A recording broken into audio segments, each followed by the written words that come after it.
बात है, भोला भैया के टीम पटना में गुंजता। Thank you.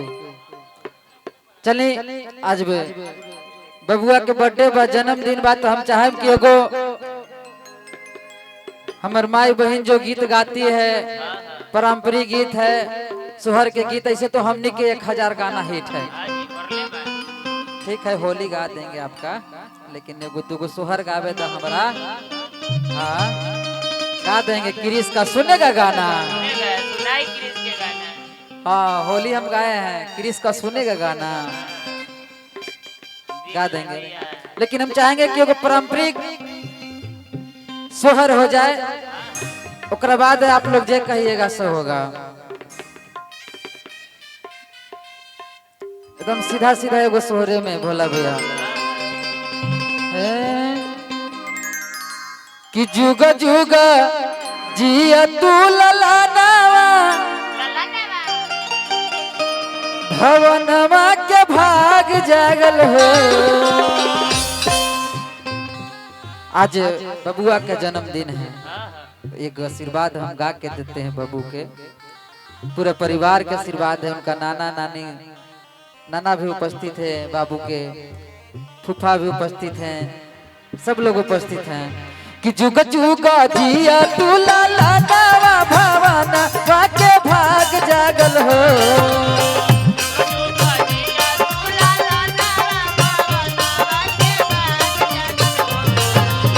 जुग जुग जिया तू ललनावा, भवनवा के भाग जागले भैया।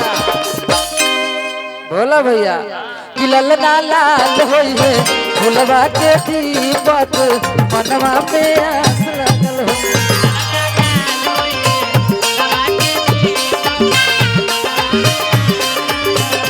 ललना लाल होई है, फुलवा के दीपक मनवा पे आस लगल हो।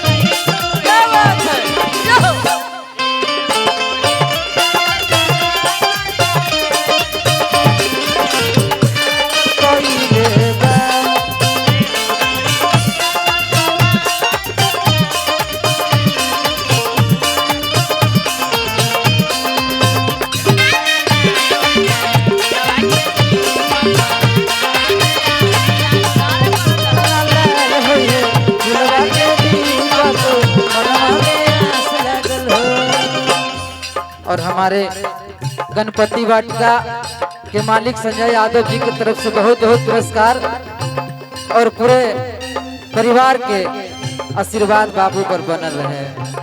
क्या बात है, कहे के बा नकिया तो हवे वो कर बाबू जैसा, अखिया माई जैसा।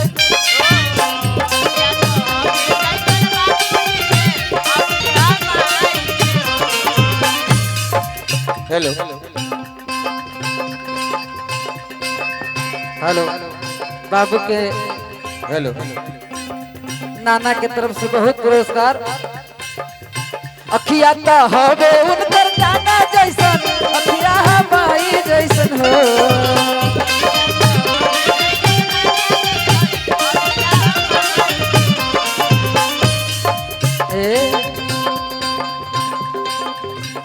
ललना मुहावा जनमा शुरू जावा सगरो अदोर भइल।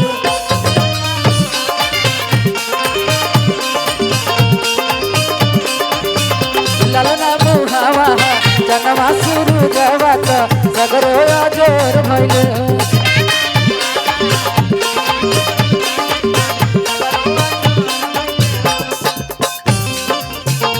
हमारे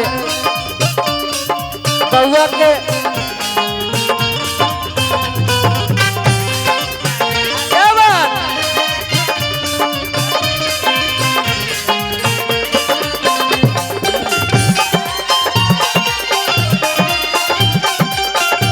और छोटे दादा के तरफ से ये 1001 रुपया मिला है, क्या बात है, क्या बात है।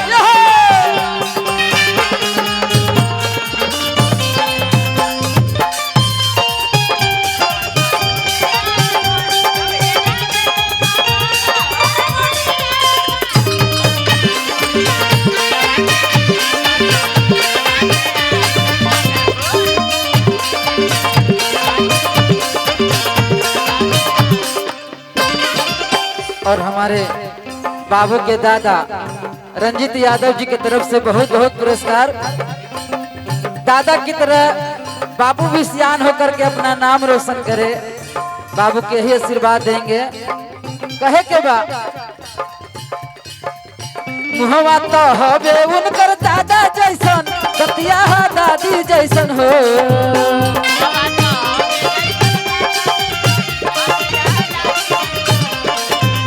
मुहवा तो हवे एकरा दादा जैसन, अखिया दादी जैसन हो।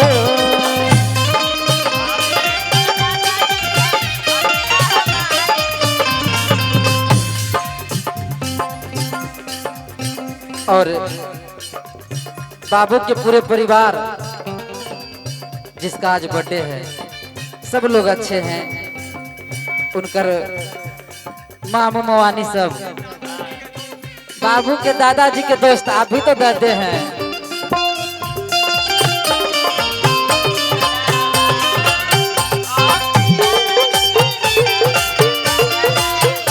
मुकेश